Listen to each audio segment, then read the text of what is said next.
ಬರಲಿಲ್ಲ.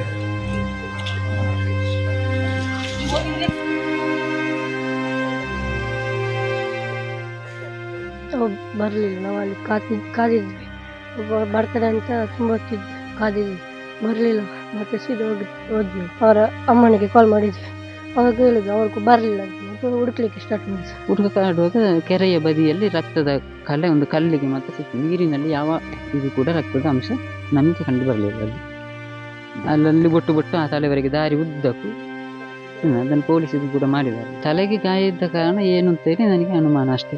ಅದೇ ಆ್ಯಕ್ಚುಲಿ ಅವನ ಇಂಟ್ರೆಸ್ಟ್ ನೋಡಿ ನಾನು ಇದು ಮಾಡಿ ಮತ್ತೆ ಬೇರೆ ಬೇರೆ ಆನ್ಲೈನ್ ಕಾಂಪಿಟೇಷನ್ ಅಪ್ಲೈ ಮಾಡಿ. ಈಗ ಯಾವತ್ತು ಎಲ್ಲಿ ಹೋಗ್ಲಿಕ್ಕಿದ್ದು? ಅದು ಅದಾನಿ ಇಂಟರ್ನ್ಯಾಷನಲ್ ಸ್ಕೂಲ್ ಅಹಮದಾಬಾದಲ್ಲಿ ಇದ್ದದ್ದು. ಫೆಬ್ರವರಿ 6, 7, 8ಕ್ಕೆ. ಅವ ಅಲ್ಲಿಯೇ ಪ್ರಾಣ ಬಿಟ್ಟದ್ದು ಅಂತ ಹೇಳಿದ್ರೆ ನೀರು ಕುಡಿತಾ ಇತ್ತು. ಅದು ಕುಡಿಲಿಲ್ಲ.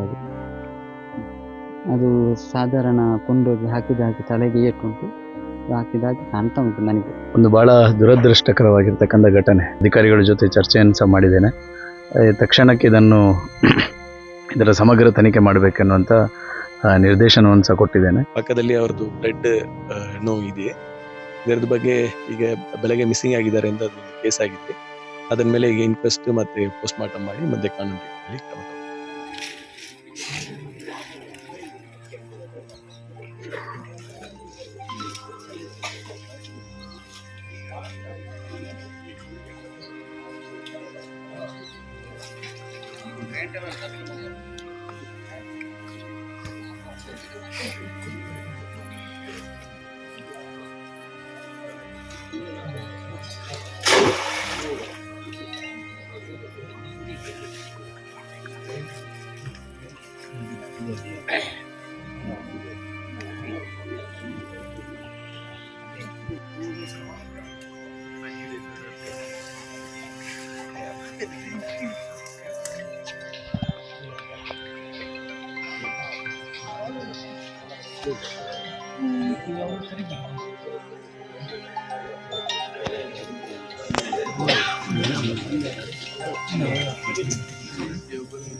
ತಗೊಳ್ಳಿ.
जोड़ूंगी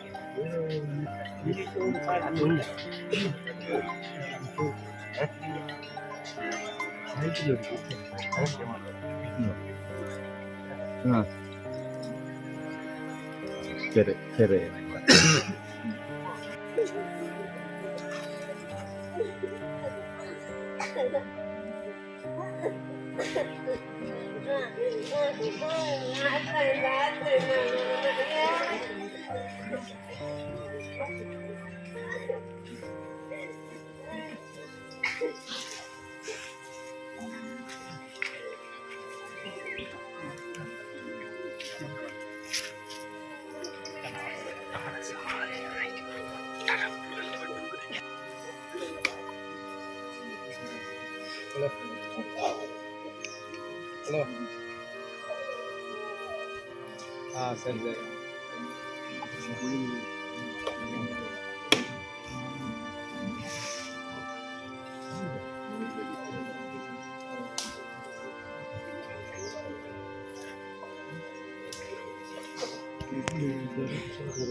ಬೆಳ್ತಂಗಡಿ ತಾಲೂಕಿನ ಗೇರುಕಟ್ಟೆಯ ಸಮೀಪದ ಸಂಬೋಳ್ಯದಲ್ಲಿ ಬಹಳಷ್ಟು ಒಂದು ಆಘಾತಕಾರಿ ಘಟನೆಗೆ ಸಂಬೋಳ್ಯ ಸಾಕ್ಷಿಯಾಗಿದೆ.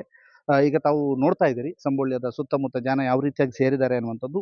ಸುಬ್ರಹ್ಮಣ್ಯ ನಾಯಕ್ ಅವರ ಪುತ್ರ ಇವತ್ತು ಬೆಳಿಗ್ಗೆ ನಾಳ ದುರ್ಗಾಪರಮೇಶ್ವರಿ ದೇವಸ್ಥಾನಕ್ಕೆ ಧನುಪೂಜೆಗೆ ಹೋಗ್ತಾ ಇದ್ದಂತಹ ಸಂದರ್ಭದಲ್ಲಿ ಅವರು ಹೀಗೆ ಕಾಲು ದಾರಿಯಲ್ಲಿ ಹೋಗ್ತಾ ಇದ್ರು ಪ್ರತಿನಿತ್ಯ. ಇವತ್ತು ಏನಾಗಿದೆ ಗೊತ್ತಿಲ್ಲ, ಅಲ್ಲಿ ರಕ್ತದ ಕಲೆಗಳು ಸಿಕ್ಕಿವೆ. ಅದರ ಪಕ್ಕದಲ್ಲಿದ್ದಂತಹ ಕೆರೆಯಲ್ಲಿ ಅವರ ಪಾರ್ಥಿವ ಶರೀರವು ಕೂಡ ಈಗಾಗಲೇ ಸಿಕ್ಕಿರುವಂಥದ್ದು. ಇದು ಇಲ್ಲಿ ಸೇರಿರ್ತಕ್ಕಂಥ ಎಲ್ಲರಿಗೂ ಕೂಡ ಆಘಾತವನ್ನ ಮೂಡಿಸಿದೆ. ಅದರ ಜೊತೆಗೆ ಅವರ ಅಧ್ಯಾಪಕರೊಂದೇ ಇರ್ಬೋದು, ಅವರ ಇಡೀ ಒಂದು ತಂಡಕ್ಕೆ ಒಂದು ಆಘಾತವನ್ನ ಮೂಡಿಸಿದ ಜೊತೆಗೆ ಏನಾಯ್ತು, ಯಾಕೆ ಹೀಗಾಯ್ತು ಅನ್ನುವಂತಹದ್ದು ಕೂಡ ಬಹಳಷ್ಟು ಆ ಒಂದು ಚರ್ಚೆಗೆ ಮತ್ತು ಬಹಳಷ್ಟು ಅನುಮಾನಗಳಿಗೆ ಎಡೆ ಮಾಡಿಕೊಟ್ಟಿದೆ. ಈಗಾಗಲೇ ಪೊಲೀಸರು ತೀವ್ರ ಹುಡುಕಾಟವನ್ನ ನಡೆಸಿದಂತಹ ಸಂದರ್ಭ ಅವರ ಪಾರ್ಥಿವ ಶರೀರ ಕೆರೆಯಲ್ಲಿ ಪತ್ತೆಯಾಗಿದೆ. ಆ ಕೆರೆಯಲ್ಲಿ ಪತ್ತೆಯಾದಂತಹ ಪಾರ್ಥಿವ ಶರೀರದ ವನ್ನು ಕೂಡ ತಾವು ನೋಡ್ತಾ ಇದ್ದೀರಿ. ಅದ್ರ ಜೊತೆಗೆ ಅವರ ಮನೆಯವರನ್ನ ಕರೆದುಕೊಂಡು ಬರುವಂತಹ ಕೆಲಸವನ್ನು ಕೂಡ ಈಗಾಗಲೇ ಮಾಡ್ತಾ ಇದ್ದಾರೆ. ಅದ್ರ ಜೊತೆಗೆ ಅವರ ಇಬ್ಬರು ಸ್ನೇಹಿತರು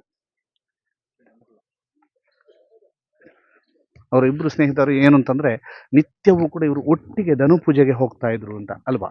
ನಿಮ್ಮ ಹೆಸರು? ಮನೋಜ್. ಏನಾಯ್ತು ಇವತ್ತು ಬೆಳಿಗ್ಗೆ? ಬರಲಿಲ್ಲ. ನಾವು ಅಲ್ಲಿ ಕಾದಿದ್ವಿ. ಬರ್ತಾರೆ ಅಂತ ತುಂಬ ಹೊತ್ತಿದ್ವಿ, ಕಾದಿದ್ವಿ. ಬರಲಿಲ್ಲ.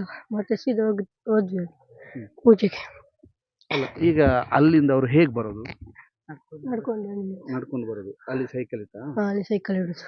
ಓಕೆ, ನಿಮ್ಗೆ ಹೇಗ್ ಗೊತ್ತಾಯ್ತು ಅವ್ರು ಬರ್ಲಿಲ್ಲ ಅಂತ? ಅವ್ರು ಹೇಳಿದ್ರು 5 ಗಂಟೆಗೆ ಬರ್ತೀನಿ ಅಂತ. ತುಂಬ ಹೊತ್ತಾಯ್ತು, ಮತ್ತೆ ಪೂಜೆ ಲೇಟ್ ಆಗ್ತದಲ್ಲ. ಹೋಗಿ ಮನೆಗೆ ಬಂದು ಅವರ ಅಮ್ಮನಿಗೆ ಕಾಲ್ ಮಾಡಿದ್ವಿ. ಅವಾಗ ಹೇಳಿದ್ರು ಅವ್ರಿಗೂ ಬರಲಿಲ್ಲ ಅಂತ. ಮತ್ತೆ ಹುಡುಕ್ಲಿಕ್ಕೆ ಸ್ಟಾರ್ಟ್ ಮಾಡಿದ್ವಿ. ನಿಮ್ದು ಎಷ್ಟು ದೂರ ಇಲ್ಲಿಂದ ಮನೆ?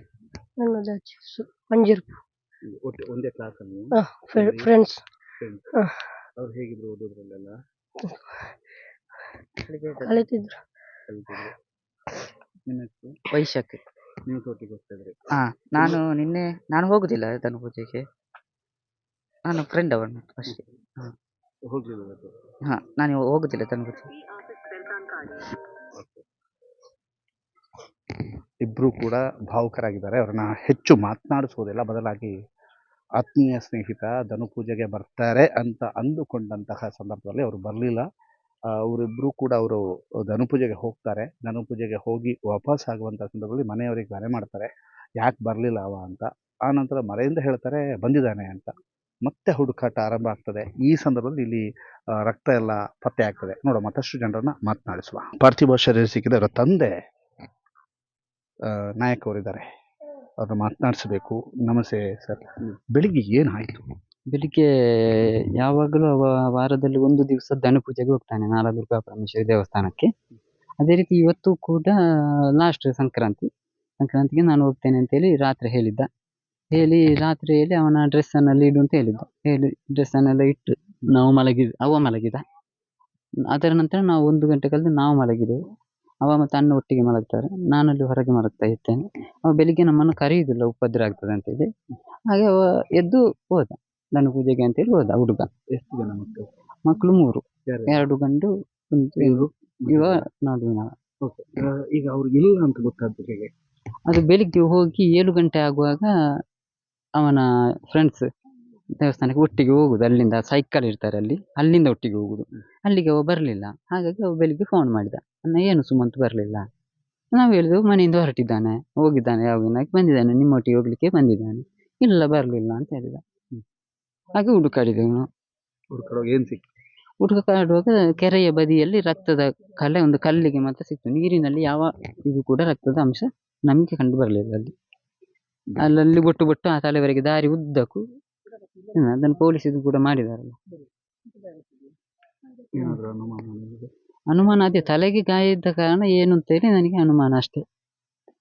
ಹಾಗೆ ಮಾಡುವ ಹುಡುಗ ಅಲ್ಲ, ಏನು ತಲೆ ಬಿಸಿ ಮಾಡುವುದಿಲ್ಲ, ಎಲ್ಲ ತಮಾಷೆಯಾಗಿ ತಗೊಳ್ತಾ ಇದ್ದ. ಕಾರ್ಯಕ್ಕೆ ಯಾವ್ದು ತಗೊಳ್ತಿರ್ಲಿಲ್ಲ ಅವ. ನಿನ್ನೆ ಕೂಡ ಕ್ರಿಕೆಟ್ ಆಟ ಆಡಿ ಅಂಗಳದಲ್ಲಿ ಸಂಜೆ ಬಂದು ಕ್ರಿಕೆಟ್ ಆಟ ಆಡಿ ಎಲ್ಲ ಸ್ನಾನಕ್ಕೆ ಹೋಗಿದೆ. ಯಾವಾಗಲೂ ಆಟ ಆಡುದಿಲ್ಲ. ನಿನ್ನೆ ಅವರನ್ನು ಕರೆದು ಅವರನ್ನು ಕರೆದು ಆಟ ಆಡಿಸಿದ್ದಾರೆ. ಇವರು ಅವರ ಮಾವ ಇದ್ದಾರೆ ಸರ್. ಏನಾಯ್ತು ನಿನ್ನೆ? ನಿನ್ನೆ ನಾವು ಮಾಮೂಲಿ ಅವ್ನು ಸ್ಕೂಲಿಂದ ಬರ್ದ ನಾವಿಲ್ಲಿ ಕೆಲಸ ಮಾಡ್ತಾ ಇದ್ವಿ, ಗೊಬ್ಬರ ಊರಲ್ಲಿ ಕೆಲಸ ಮಾಡ್ತಾ ಇದ್ವಿ. ಸಂಜೆ ಆಯ್ತಾಗ ಸ್ವಲ್ಪ ಕೆಲಸ ನಿಲ್ಲಿಸಿದೆ ನಾವು. ಮತ್ತೆ ನಾವು ಪೇಟೆಗೆ ಹೋಗಿ ಬರುವಂತ ಇವರು ಭಾವ ಎಲ್ಲ ಹೊರಡುಗ ರೆಡಿ ಆಯ್ತೀವಿ. ಅಷ್ಟೊತ್ತಿಗೆ ಇವ್ರು ಹೇಳಿದ್ರು ನಾನು ಸ್ವಲ್ಪ ಹಂಗೆ ಗುಡಿಸ್ತೇನೆ, ಸ್ವಲ್ಪ ಮತ್ತೆ ಹೋಗುವ ಅಂತ ಅವ್ರು ಹೇಳಿದ್ರು. ಅದಕ್ಕೆ ಇವನು ಹೇಳ್ದ, ನೀವು ಹೋಗ್ಲಿಕ್ಕೆ ಲೇಟ್ ಅಲ್ಲ, ನಾವು ಕ್ರಿಕೆಟ್ ಆಡುವ ಅಂತ ಹೇಳಿದ್ವಿ ಅಂಗಳದಲ್ಲಿ.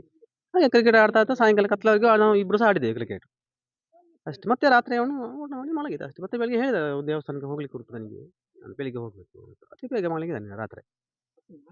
ಮತ್ತೆ ಬೆಳಿಗ್ಗೆ ಹೋದದ್ದು ನಮಗೆ ಗೊತ್ತಿಲ್ಲ, ಯಾರಿಗೂ ಹೇಳುದಿಲ್ಲ. ಅವನು ಎಚ್ಚರಿಸೋದು ಬೇಡ ಅಂತ ಹೇಳಿ ನಾನು ಈ ಕೆಲಸ ಮಾಡ್ಲಿಕ್ಕೆ ಬಾವಿಯಲ್ಲಿ ಬಂದದ್ದು. ಅದು ಗೊಬ್ಬರದೆಲ್ಲ ಹಟ್ಟಿದ್ದು ಕೆಲಸ ಉಂಟು.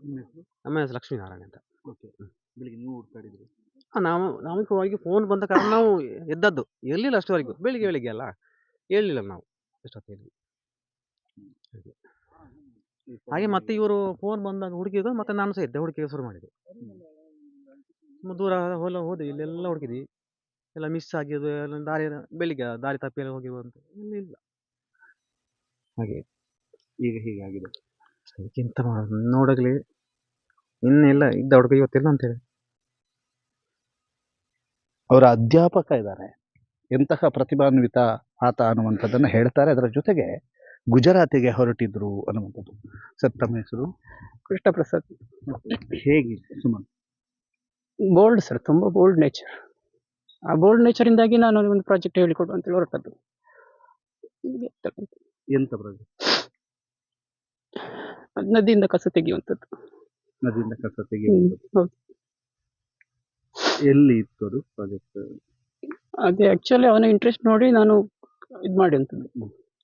ಮತ್ತೆ ಬೇರೆ ಬೇರೆ ಆನ್ಲೈನ್ ಕಾಂಪಿಟೇಷನ್ ಅಪ್ಲೈ ಮಾಡಿ. ಈಗ ಯಾವತ್ತು ಎಲ್ಲಿ ಹೋಗ್ಲಿಕ್ಕೆ ಇದ್ದಿದ್ದು? ಅದು ಅದಾನಿ ಇಂಟರ್ನ್ಯಾಷನಲ್ ಸ್ಕೂಲ್ ಅಹಮದಾಬಾದ್ ಅಲ್ಲಿ ಇದ್ದದ್ದು. ಫೆಬ್ರವರಿ 6, 7, 8ಕ್ಕೆ ಟ್ರೈನ್ ಟಿಕೆಟ್, ಫ್ಲೈಟ್ ಟಿಕೆಟ್ ಎಲ್ಲ ಬುಕ್ ಆಗಿತ್ತು.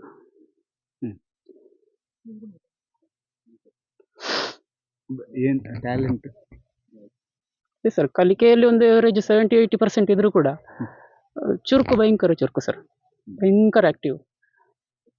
ಅದನ್ನ ನೋಡಿ ನಾನೊಂದು, ಯಾಕಂದ್ರೆ ಅಷ್ಟು ಮಕ್ಕಳಲ್ಲಿ ಅವನನ್ನೇ ಸೆಲೆಕ್ಟ್ ಮಾಡಬೇಕಿದ್ರೆ ಒಂದು ಟ್ಯಾಲೆಂಟ್ ಇರಬೇಕಲ್ಲ ಸರ್. ಇವತ್ತಿನ ಪರಿಸ್ಥಿತಿ ನೋಡಿದಾಗ ಏನು ಅನ್ಸುತ್ತೆ? ಏನಂತಿಲ್ಲ, ಐಡಿಯಾ ಆಗ್ತಿಲ್ಲ ನನಗೆ, ಅದ್ರಲ್ಲಿ ಡೀಟೇಲ್ ಏನಂತ ನಂಗೆ ಗೊತ್ತಿಲ್ಲ. ಅವನಾಗಿಯೇ ಹೋಗಿ ಬೀಳುವಂತ ಜನ ಅಲ್ಲ. ಪ್ರತಿಭಾನ್ವಿತನನ್ನು ಕಳ್ಕೊಂಡಿದ್ದಾರೆ ಖಂಡಿತ.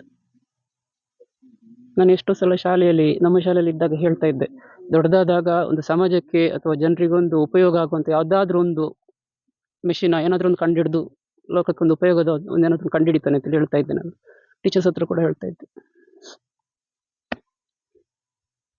ಸರ್ ನಿನ್ನೆ ರಾತ್ರಿ ಏನಾಯ್ತು? ನಿನ್ನೆ ರಾತ್ರಿ ಸಂಜೆ ಶಾಲೆಯಿಂದ ಬಂದು ಆಟ ಎಲ್ಲ ಆಡ್ತಾ ಇದ್ದ ಅಂಗಳದಲ್ಲಿ. ಆಟ ಆಡಿ ಒಂದು 9:30 ಗಂಟೆಗೆ ಮಲಗಿದ. 9 ಗಂಟೆಗೆ ಸ್ನಾನಕ್ಕೆ ಹೋದ. ಆವಾಗ ಡ್ರೆಸ್ಸನ್ನೆಲ್ಲ ನಾಳೆ ಬೆಳಿಗ್ಗೆ ದನು ಪೂಜೆಗೆ ಹೋಗ್ಲಿಕ್ಕೆ ಉಂಟು ಅಮ್ಮ, ಅಲ್ಲಿ ತೆಗೆದಿಡು, ನಿಮಗೆ ಬೆಳಿಗ್ಗೆ ಉಪದ್ರ ಮಾಡುವುದಿಲ್ಲ, ಅಲ್ಲಿಂದ ಹಾಕಿಕೊಂಡು ಹೋಗ್ತೇನೆ ಅಂತ ಹೇಳಿದ. ಅವ 4-5 ಸಲ ಆಯ್ತು ಹಾಕಿ ಹೋಗಿ ಬಂದು ಅವನಷ್ಟಕ್ಕೆ ಮಲಗ್ತಾ ಇದ್ದ ವಾಪಸ್ ಬೆಳಿಗ್ಗೆ. ಹಾಗೆ ನಿನ್ನೆ ಕೂಡ ಡ್ರೆಸ್ ತೆಗೆದಿಟ್ಲು ಅವಳು.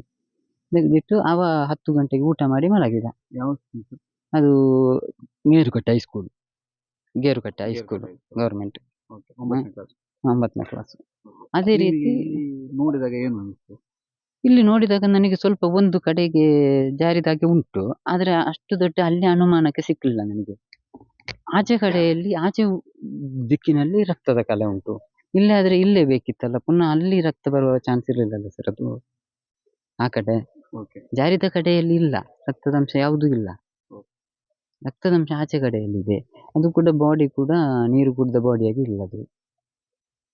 ನೀರಲ್ಲಿ ಬಿದ್ದ ಏನಾದ್ರೆ ಅದು ಅವ ಅಲ್ಲಿಯೇ ಪ್ರಾಣ ಬಿಟ್ಟದ್ದು ಅಂತ ಹೇಳಿದ್ರೆ ನೀರು ಕುಡಿತಾ ಇತ್ತು ತುಂಬ. ಅದು ಕುಡಿಲಿಲ್ಲ ಅದು. ಅದು ಸಾಧಾರಣ ಕೊಂಡೋಗಿ ಹಾಕಿ ತಲೆಗೆ ಏಟುಂಟು. ಹಾಕಿದಾಗೆ ಕಾಣ್ತಾ ಉಂಟು ನನಗೆ, ಮೇಲ್ನೋಟಕ್ಕಾಗಿ ಕಾಣ್ತಾ ಉಂಟು. ಮತ್ತೆ ಅದಕ್ಕಿಂತ ಮುಂದೆ ಎಂತ ಹೇಳ್ಬೇಕು ನನಗೆಂದು ಅದು ಯಾವುದು ನನಗೆ ತಲೆಗೆ ಹೋಗ್ತಾ ಇಲ್ಲ. ಇವತ್ತು ಬೆಳ್ತಂಗಡಿ ಪೊಲೀಸ್ ಠಾಣೆ ವ್ಯಾಪ್ತಿನಲ್ಲಿ ಗೇರುಕಟ್ಟೆ ಎಂದು ಜಾಗದಲ್ಲಿ ಸುಮಂತ್ ಎಂದು ಒಂದು 15 ವರ್ಷದ ಹುಡುಗ, ಅವರು ಸುಮಾರು ವಾರಕ್ಕೊಮ್ಮೆ ದೇವಸ್ಥಾನಕ್ಕೆ ಹೋಗೋದು, ಬೆಳ್ಳಂಬೆಳಗ್ಗೆ ಎದ್ದು ಹೋಗೋದು ಇತ್ತು. ಇವತ್ತು ಅದೇ ರೀತಿಯಲ್ಲಿ ಬೆಳಗ್ಗೆ ಒಂದು 5 ಗಂಟೆಗೆ ಮನೆಯಿಂದ ಬಿಟ್ಟಿದ್ದಾರೆ. ಮನೆಯಿಂದ ಸುಮಾರು ಒಂದು 500 ಮೀಟರ್ ದೂರ ಬಂದ ಮೇಲೆ ಮತ್ತೆ ಅಲ್ಲಿ ಅವ್ರದ್ದು ಬಾಡಿ ಒಂದು ಬಾವಿನಲ್ಲಿ ಇತ್ತು, ಸಣ್ಣ ಮೋಟರ್ ತರ ಪಾಂಡ್ನಲ್ಲಿ. ಪಕ್ಕದಲ್ಲಿ ಅವ್ರದ್ದು ಬ್ಲಡ್ ನೋವು ಇದೆ. ಇದರದ ಬಗ್ಗೆ ಈಗ ಬೆಳಗ್ಗೆ ಮಿಸ್ಸಿಂಗ್ ಆಗಿದ್ದಾರೆ ಅಂತ ಅದೊಂದು ಕೇಸ್ ಆಗಿದೆ. ಅದರ ಮೇಲೆ ಈಗ ಇನ್ಕ್ವೆಸ್ಟ್ ಮತ್ತೆ ಪೋಸ್ಟ್ ಮಾರ್ಟಮ್ ಮಾಡಿ ಮುಂದೆ ಕಾನೂನು ರೀತಿಯಲ್ಲಿ ಕ್ರಮ ತಗೊಳ್ಳಲಾಗಿದೆ. ಹೌದು, ಇಂಜುರಿ ಆಗಿದೆ. ಅದು ಒಳಗೆ ಬಿದ್ದಿದ್ದ ಇಂಜುರಿನ ಅಥವಾ ಏನು ಇಂಜುರಿ ಅಂತ ಚೆಕ್ ಮಾಡಿ ಆಮೇಲೆ ನಾವು ಡೀಟೇಲ್ ಆಗಿ ನಾವು ಎಲ್ಲ ಆಂಗಲ್ ನಲ್ಲಿ ವೆರಿಫೈ ಮಾಡಬೇಕು. ಅದನ್ನು ಡೀಟೇಲ್ ಆಗಿ ವೆರಿಫೈ ಮಾಡಿ ಮತ್ತೊಮ್ಮೆ ಇಂಥ ಒಂದು ಘಟನೆ ನಡೆದಿದೆ, ಏನು ಹೇಳ್ತೀವಿ? ಒಂದು ಬಹಳ ದುರದೃಷ್ಟಕರವಾಗಿರ್ತಕ್ಕಂಥ ಘಟನೆ. 9ನೇ ಕ್ಲಾಸ್ನಲ್ಲಿ ಓದ್ತಾ ಇರ್ತಕ್ಕಂಥ ಸುಮಂತ್ ಎನ್ನುವಂಥ ಉಡಿಲ್ನಾಳದ ಗ್ರಾಮದ ನಿವಾಸಿ ಬೆಳಿಗ್ಗೆ ದೇವಸ್ಥಾನಕ್ಕೆ ಹೋಗ್ತೇನೆ ಅಂತ ಮನೆಯಿಂದ ತೆರಳಿರ್ತಕ್ಕಂಥ ಯುವಕ ಇವತ್ತು ಕೆರೆಯಲ್ಲಿ ಶವವಾಗಿ ಪತ್ತೆಯಾಗಿರ್ತಕ್ಕಂಥದ್ದು. ಈಗಾಗಲೇ ನಾನು ಘಟನಾ ಸ್ಥಳಕ್ಕೆ ಬಂದು ಭೇಟಿ ನೀಡಿದ್ದೆ, ಅಧಿಕಾರಿಗಳ ಜೊತೆ ಚರ್ಚೆಯನ್ನು ಸಹ ಮಾಡಿದ್ದೇನೆ. ತಕ್ಷಣಕ್ಕೆ ಇದರ ಸಮಗ್ರ ತನಿಖೆ ಮಾಡಬೇಕೆನ್ನುವಂಥ ನಿರ್ದೇಶನವನ್ನು ಸಹ ಕೊಟ್ಟಿದ್ದೇನೆ. ನಾನು ಈ ಸಂದರ್ಭದಲ್ಲಿ ಜಿಲ್ಲಾ ವರಿಷ್ಠಾಧಿಕಾರಿಯವರ ಹತ್ರ ನಾನು ಮನವಿ ಮಾಡ್ತೇನೆ, ಈ ಏನು ಪ್ರಕರಣ ನಡೆದಿದೆ ಇದರ ಸಮಗ್ರ ತನಿಖೆ ಮಾಡಬೇಕೆನ್ನುವಂಥ ಆಗ್ರಹವನ್ನು ಮಾಡ್ತೇನೆ. ಇಡೀ ಬೆಳ್ತಂಗಡಿ ತಾಲೂಕು ಒಂದು ಸಂಚಲನಕ್ಕೆ ಕಾರಣ ಆಗಿರುವಂಥ ಘಟನೆ ಗೇರುಕಟ್ಟೆಯ ಸಂಬೋಳ್ಯದಲ್ಲಿ ನಡೆದಿದೆ. ಬೆಳಗ್ಗೆ ನಾಳಾ ದುರ್ಗಾಪರಮೇಶ್ವರಿ ದೇವಸ್ಥಾನಕ್ಕೆ ಧನು ಪೂಜೆಗೆಂದು ಹೊರಟಿದ್ದಂತಹ ಬಾಲಕ ಸುಮಂತ್ ಅವರ ಮೃತದೇಹ ಅವರು ಕಾಲುದಾರಿಯಲ್ಲಿ ಸಾಗುವಂತಹ ಕೆರೆಯಲ್ಲಿ ಪತ್ತೆಯಾಗಿದೆ. ಬೆಳಗ್ಗೆ ಆತ ಧನು ಪೂಜೆಗೆ ಹೋಗುವಂತಹ ಸಂದರ್ಭದಲ್ಲಿ ಇಬ್ಬರು ಗೆಳೆಯರು ಆತನನ್ನು ಕಾಯ್ತಾ ಇದ್ರು, ಆದರೆ ಅವರು ಬರಲಿಲ್ಲ ಅನ್ನುವಂಥ ಕಾರಣಕ್ಕೆ ಅವರು ಹೋದ್ರು. ಧನು ಪೂಜೆಗೆ ವಾಪಸ್ ಬಂದು ಮನೆಯವರಿಗೆ ಕರೆ ಮಾಡಿದ್ರು, ಅವ್ನು ಯಾಕೆ ಬರಲಿಲ್ಲ ಅಂತ. ಇವರು ಹೋಗಿದ್ದಾರೆ ಅಂತಂದ್ರು. ಅಷ್ಟೊತ್ತಿಗೆ ಅವರನ್ನು ಹುಡುಕಾಟ ಮಾಡ್ಲಿಕ್ಕೆ ಆಯ್ತು. ಹುಡುಕಾಟ ನಡೆಸುವಂಥ ಸಂದರ್ಭದಲ್ಲಿ ಇವರ ಒಂದು ಜಮೀನಿನ ಪಕ್ಕದ ಜಮೀನಿನಲ್ಲಿ ಕೆಲವು ರಕ್ತದ ಕಲೆಗಳು ಕಾಣಿಸ್ತು. ರಕ್ತದ ಕಲೆಗಳು ಕಾಣಿಸಿದಂಥ ಸಂದರ್ಭದಲ್ಲಿ ಅಲ್ಲಿ ಹುಡುಕಾಟವನ್ನು ನಡೆಸಲಾಯಿತು. ಅಲ್ಲೊಂದು ಚಿಕ್ಕ ಕೆರೆ ಇದೆ, ಆ ಕೆರೆಯಲ್ಲಿ ಹೂಳು ಜಾಸ್ತಿ ತುಂಬಿದೆ ಅನ್ನುವಂಥ ಕಾರಣಕ್ಕಾಗಿ ಕೆರೆಯಲ್ಲಿ ಅವರು ಹೆಚ್ಚಿನ ಹುಡುಕಾಟವನ್ನು ನಡೆಸಲಿಕ್ಕೆ ಸಾಧ್ಯ ಆಗಿರಲಿಲ್ಲ. ನಂತರ ಪೊಲೀಸ್ನವರು ಬಂದಲ್ಲಿ ಹುಡುಕಾಟವನ್ನು ನಡೆಸುವಂತಹ ಸಂದರ್ಭದಲ್ಲಿ ತೀವ್ರ ಹುಡುಕಾಟ ನಡೆಸಿದಂಥ ಸಂದರ್ಭದಲ್ಲಿ ಅಲ್ಲಿ ಆ ಕೆರೆಯಲ್ಲಿ ಪಾರ್ಥಿವ ಶರೀರ ಪತ್ತೆಯಾಗಿದೆ. ಈ ಬಗ್ಗೆ ಅವರ ತಂದೆಯವರು ಕೂಡ ನಮ್ಮ ಜೊತೆಗೆ ಮಾತನಾಡಿದ್ದಾರೆ. ತಂದೆಯವರು ಮಾತನಾಡುವಂಥ ಸಂದರ್ಭದಲ್ಲಿ ಅವರು ನನಗೆ ಯಾರ ಮೇಲೂ ಕೂಡ ಅನುಮಾನ ಇಲ್ಲ, ಆದರೆ ಕೆರೆಯಲ್ಲಿ ಸಿಕ್ಕಂತಹ ನನ್ನ ಮಗನ ಪಾರ್ಥಿವ ಶರೀರ ಒಂದು ವೇಳೆ ಕೆರೆಗೆ ಬಿದ್ದು ಸಾವನ್ನಪ್ಪಿರೋದಾದ್ರೆ ಅದು ಆ ಕೆರೆಯಲ್ಲಿ ಬಿದ್ದೇ ಸಾವನ್ನಪ್ಪಿರೋದಾದ್ರೆ ನೀರು ಕುಡಿಬೇಕಿತ್ತು ಅಂಥದ್ದು ನನಗೆ ಕಂಡು ಬಂದಿಲ್ಲ ಅನ್ನುವಂಥ ಅನುಮಾನವನ್ನು ವ್ಯಕ್ತಪಡಿಸಿದ್ದಾರೆ. ಅದರ ಜೊತೆಗೆ ತಲೆಗೆ ಮತ್ತು ಬೇರೆ ಕಡೆಗೆ ಏಟಿದೆ ಅನ್ನುವಂಥದ್ದು ಅವರಿಗೊಂದು ಮಾಹಿತಿ ಇದೆ. ಅದು ಹೌದು ಅಂತಾದರೆ ಅದು ಏನಾದರೂ ಯಾರಾದರೂ ಕೊಂಡು ಹೋಗಿ ಹಾಕಿದ್ದಾರಾ ಅನ್ನುವಂತಹ ಅನುಮಾನಕ್ಕೂ ಕೂಡ ಎಡೆ ಮಾಡ್ತಾ ಇದೆ ಅನ್ನುವಂಥದ್ದನ್ನು ಅವ್ರು ಹೇಳ್ತಾ ಇದ್ದಾರೆ. ಇದು ಸಂಬೋಳ್ಯದ ಸುಮಂತ್ ಪ್ರಕರಣದ ಬಗ್ಗೆ ಪ್ರಾಥಮಿಕವಾಗಿ ಇಲ್ಲಿಗೆ ಬಂದು ನಾವು ಏನು ಕಂಡಿದ್ದೇವೆ ಅದನ್ನು ಹೇಳುವಂಥ ಪ್ರಯತ್ನವನ್ನು ನಿಮಗೆ ಮಾಡಿದ್ದೇವೆ. ಮುಂದೆ ತನಿಖಾ ಹಂತದಲ್ಲಿ ಏನೆಲ್ಲ ಕಂಡು ಬರುತ್ತೆ ಅವುಗಳನ್ನು ಕೂಡ ನಿಮಗೆ ಅಪ್ಡೇಟ್ ಮಾಡ್ತಾ ಹೋಗ್ತೇವೆ ಅಂತ ಹೇಳ್ತಾ ಈ ವರದಿಯನ್ನು ಕೊನೆಗೊಳಿಸ್ತಾ ಇದ್ದೀವಿ. ನಿಶಾನ್ ಬಂಗೇರ ಮತ್ತು ಪ್ರಸಾದ್ ನಾಯ್ಕ ಜೊತೆಗೆ ದಾಮೋದರ ದುಂಡೋಲೆ, ಸುದ್ದಿ ನ್ಯೂಸ್, ಸಂಬೋಳ್ಯ, ಗೇರುಕಟ್ಟೆ.